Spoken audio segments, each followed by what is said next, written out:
এই মুহূর্তে আমরা দাঁড়িয়ে রয়েছি ভগবানগোলা ব্লক 2 অর্থাৎ রানীতলা থানার আমডাওয়ারা গ্রাম পঞ্চায়েতের নারায়ণপুর গ্রামে।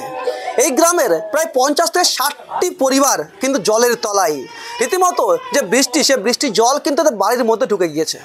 এখনও পর্যন্ত দেখা নেই স্থানীয় প্রশাসন বা বিডিওর, না রয়েছে এমএলএ বা এমপি।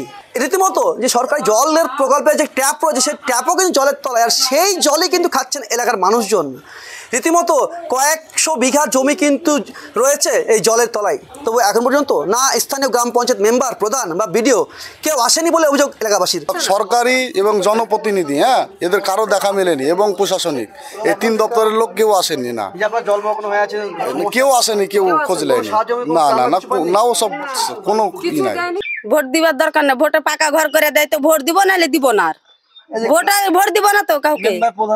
মেম্বার প্রধানকে বলেছি, মেম্বার প্রধান বলেছি তোমাদের স্বভাব ভালো লাগে, তাই গর্ততে ডুবে আছো, তাহলে কোথায় থাকবো আমরা বলো? সামনে বিধানসভা নির্বাচন, আর এই বিধানসভা নির্বাচনের আগেই কিন্তু এই রকম চিত্র দেখা গেল রানীতলা থানার অন্তর্গত আমডাওয়ারা গ্রাম পঞ্চায়েতের নারায়ণপুর গ্রামে। এলাকাবাসীর ক্ষোভ, আগামী যে বিধানসভা নির্বাচন, সে নির্বাচনে কিন্তু কাউকেই তারা ভোট দেবেন না যতক্ষণ না পর্যন্ত তাদের কোনো কাজ হচ্ছেন বা তারা এই সমস্যা থেকে মুক্তি পাচ্ছেন। তারা কিন্তু ভোট বয়কটের দাবি জানালেন স্থানীয় গ্রামবাসীরা।